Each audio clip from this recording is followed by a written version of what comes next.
नमस्कार क्रिकेट प्रेमींनो, आज आपण पाहणार आहोत ISPLच्या फायनल सामन्याचे विश्लेषण। चेन्नई किंग्सने टिप टॉप टॉस जिंकत पहिले फलंदाजी करण्याचा निर्णय घेतला। जगत सरकार व केतन म्हात्रे यांनी चेन्नईला चांगली सुरुवात करून दिली व बाकीच्या फलंदाजांनी धडाकेबाज फलंदाजी करत संघाला 7 बाद 103 धावांवर पोहोचवले। सरोज पारमानिकने 18 रन्स देऊन 3 विकेट व अंकित यादवने 2 विकेट घेतल्या। 104 धावांचा पाठलाग करताना टायगर्स ऑफ कोलकाताची सुरुवात खराब झाली व पटापट विकेट जाऊ लागल्या।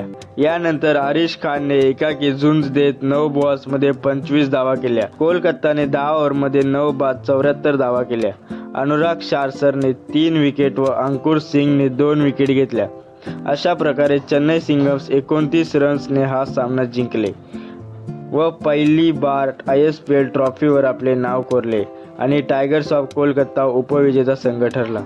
या सामन्याचा मॅन ऑफ द मॅच ठरला केतन म्हात्रे, ज्याने 15 बॉल्समध्ये 30 धावा केल्या। Best catch of the season ठरला प्रथमेश ठाकरे, तसेच best bowler of the season ठरला Praveen Kumar. Best batsman of the season ठरला सैफ अली। आता आपण सर्वजण ज्याची वाट पाहत आहोत ते म्हणजे पोर्शे कार कोणाला मिळणार, तर मोस्ट व्हॅल्युएबल प्लेयर आहे जगन्नाथ सरकार। व्हिडिओ आवडला असेल तर चॅनलला सबस्क्राईब करा, लाईक आणि शेअर करा। धन्यवाद।